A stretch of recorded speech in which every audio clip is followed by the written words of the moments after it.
بالکل اسی طرح سمجھ لیجئے ایک بات یاد آئی ہے، حضور فرماتے ہیں کہ جس طرح کان لگا کر اللہ قرآن کو سنتا ہے کسی چیز کو نہیں سنتا. ہمیں نظر نہیں آتا نا، ہمیں معلوم نہیں ہے. ہم قرآن پڑھ رہے ہیں تو سننے والا کون ہے؟ سب سے زیادہ کان لگا کر خود اللہ. یہاں اس لیے مجھے یاد آیا کہ ابو موسیٰ اشعری کو کیا پتا تھا کہ کون سن رہا ہے. وہ اپنی کیفیت میں نماز میں تہجد میں قرآن کی تلاوت کر رہے تھے، اور ظاہر بات ہے ان کے گھر ایکڑوں میں بنے ہوئے نہیں تھے، ایک ایک کمرہ، ایک ایک کوئی حجرہ، ایسے ہی تو گھر تھے نا صحابہ کے. لہذا حضور پاس سے گزرے، آواز آئی، کافی دیر سنتے رہے. اس کے بعد آپ تشریف لے گئے، صبح فجر میں ملاقات ہوئی تو حضور نے تحسین کے انداز میں فرمایا، یا ابا موسیٰ انک قد اوتیت مزمارا من مزامیر آل داؤد. اے ابو موسیٰ، تمہیں تو آل داؤد کے سازوں میں سے ایک ساز اللہ نے عطا فرما دیا ہے. جس طرح حضرت داؤد لہن داؤدی مشہور ہے کہ جب وہ پچھلے پہر رات کو حمد کے ترانے الاپتے تھے، قرآن میں ہے کہ پرندے شامل ہو جاتے تھے ساتھ، اور پہاڑ وجد میں آتے تھے، پہاڑ بھی ان کے ساتھ شریک ہوتے تھے. تو جس طرح کا اللہ نے ان کو لہن عطا فرمایا تھا، حضور نے تحسین کے انداز میں فرمایا ہے ابو موسیٰ اشعری، اللہ نے تمہیں بھی آل داؤد کے سازوں میں سے ایک ساز عطا فرمایا. بہرحال قرآن مجید کا جو یہ میوزک ہے، قرآن کے الفاظ کا جو حسن ہے، جہاں تک حسن معنوی ہے وہ تو ہر لفظ میں ہے، لیکن یہ حسن ظاہری، حسن صوتی، حسن لفظی، یہ اپنے کلائمیکس پر آپ کو نظر آئے گا سورہ رحمان میں. لیکن قرآن میں یہ سورت اس اعتبار سے بھی ممتاز ہے، اس کی 4 آیات پر ذرا توجہ کریں گے، عجیب حقائق سامنے آئیں گے.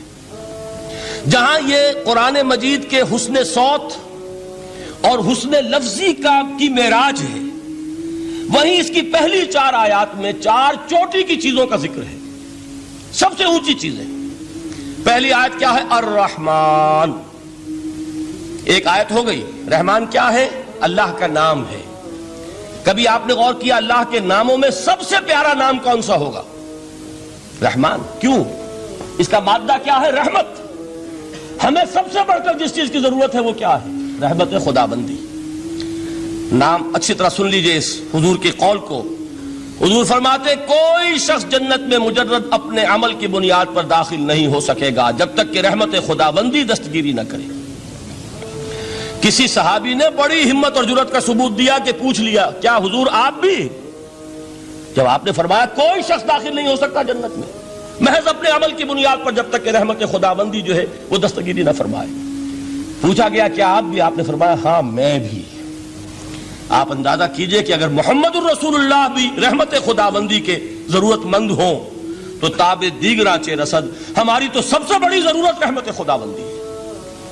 اب یہ رحمت جو ہے قرآن مجید میں اللہ تعالیٰ کی یہ شان 2 الفاظ کے ذریعے سے آتی ہے، رحیم اور رحمان. اور کوئی مادہ نہیں ہے جس سے 2 نام بنتے ہوں اللہ کے، لیکن یہ مادہ ہے واحد رحمت کا کہ جس سے رحمان بھی ہے رحیم بھی ہے. رحیم صفت مشبہ ہے، رحمت دائم ہو جائے گی، مستقل ہوگی تو رحیم کہیں گے. اور رحمان، اس میں رحمت کی ہے وہ شان ہے کہ جیسے ٹھاٹھے مارتا ہوا سمندر ہو، ہیجان کی کیفیت، طوفانی کیفیت، رحمت خداوندی کا طوفانی جوش، وہ ہے رحمان. آپ تو رہتے اس علاقے میں ہیں، آپ کو معلوم ہے عرب اگر بھوکا مرا جا رہا ہو تو کیا کہے گا؟ انا جوعان. پیاسا مرا جا رہا ہو انا عطشان. بہت غضبناک ہوگا غضبان. غضبان آصفہ قرآن میں آیا ہے، بہت غضبناک. رحمان جس کی رحمت جو ہے جوش میں ہے، ٹھاٹھے مارتے ہوئے سمندر کے مانند. تو یہ اللہ تعالیٰ کے ناموں میں سب سے پیارا نام. اب آگے چلیے. الرحمن علم القرآن. رحمان نے قرآن سکھایا. رحمت خداوندی کا سب سے بڑا مظہر، رحمان کی رحمانیت کا سب سے بڑا مظہر قرآن ہے. ان میں جو منطقی ربط ہے اس کو سمجھتے جائیے. اچھا آپ یہ سوچئے، جو علم بھی انسان کو حاصل ہوا وہ کس نے دیا؟ اللہ نے. سائنس کا علم کس نے دیا؟ اللہ نے. علم آدم الاسماء کلہا. وہ علم الاسماء جو حضرت آدم کو دے دیا گیا تھا ازل میں، یہ اسی کا ظہور ہے، یہ اسی کی ایکسفولیشن ہے جو ہو رہی ہے اور ہوتی رہے گی ابھی. اور دوسرے علم ہے وہ کس نے دی؟ اللہ نے دی. لا یحیطون بشیء من علمہ الا بما شاء. مخلوق میں سے کوئی اللہ کے علم میں سے کسی شے کا احاطہ نہیں کر سکتا مگر وہ جتنا اللہ دینا چاہے. لیکن یہ کہ تمام علوم میں چوٹی کا علم قرآن. نوٹ کرتے جائیے، اب چوٹی کی چیزیں جمع کیجئے. اللہ کے ناموں میں چوٹی کا نام رحمان. اللہ نے جو کچھ انسان کو سکھایا اس میں چوٹی کا علم قرآن.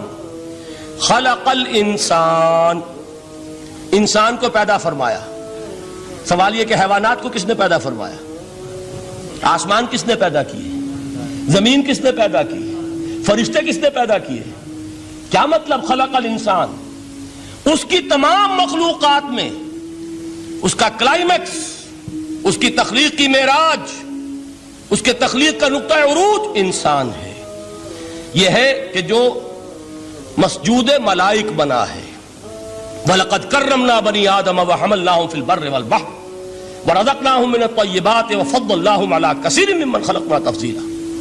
تو تخلیق میں سب سے اونچی تخلیق انسان کی، علموں میں سب سے اونچا علم قرآن کا، اللہ کے ناموں میں سب سے اونچا نام رحمان. اب آئیے چوتھی چیز، علمہ البیان، انسان کو بیان کی صلاحیت عطا فرمائی.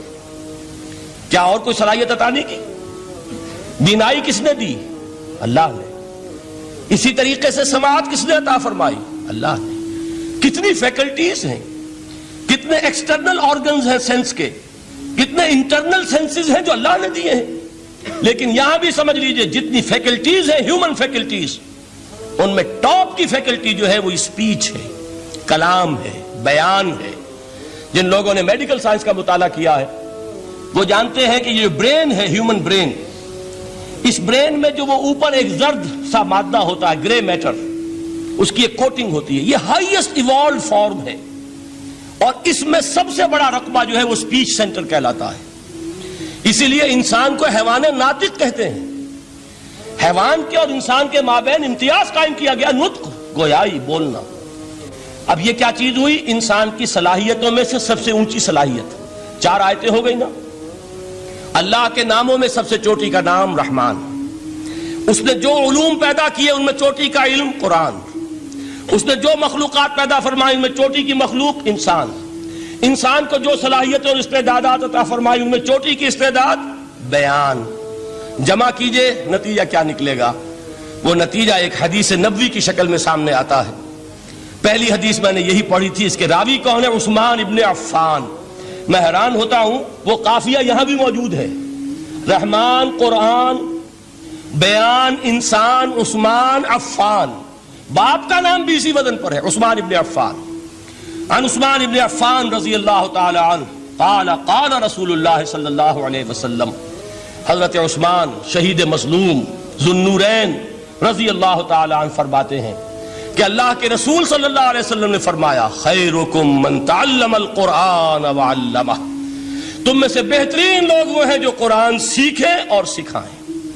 قوت بیان جو تمہاری ٹاپ فیکلٹی ہے، اس کا استعمال کسی گھٹیا کام کے لیے نہیں ہونا چاہیے. دیکھیے اردو میں محاورہ ہے کہ توپ سے مکھی نہیں ماری جاتی. توپ بنائی گئی ہے کسی بڑی شے کے لیے، مکھی مارنے کے لیے توپ استعمال نہیں ہوتی. یہ قوت بیان جو ہے، جو ٹاپ موسٹ فیکلٹی ہے ہیومن، جو فیکلٹیز ہیں ان میں سے، اس کا استعمال بھی ٹاپ موسٹ ہونا چاہیے. قرآن کو بیان کرو. وہ جیسے کہ علامہ اقبال نے کہا ہے، بلکہ غالباً ان کے قبر پر آس پاس جو اشعار لکھے ہوئے ان میں سے ایک یہ بھی ہے: اگر یک قطرہ خونداری، اگر مشتے پرے داری، بیابامن تو آموزم طریق شاہ بازی را. اگر تمہارے اندر ایک قطرہ بھی خون کا ہے اور مٹھی بھر بھی پر اگر اللہ نے دیے ہیں تو ہے میرے پاس آؤ کہ میں تمہیں شاہبازی کے طریقے سکھاؤں. اسی طرح جان لیجئے اگر اللہ نے قوت گویائی عطا فرمائی، اگر اللہ نے تمہیں حیوان ناطق بنایا، اگر اللہ تعالیٰ نے تمہیں یہ صلاحیت عطا فرمائی، اس صلاحیت کا مصرف دنیا کو نہ بناؤ، اس صلاحیت کا مصرف اللہ کے کلام کو پھیلانے پر اس کو صرف کرو. هي الحلقات تحفظني بآيات من القرآن، هي الحلقات تملأني بحب المصطفى العدنان.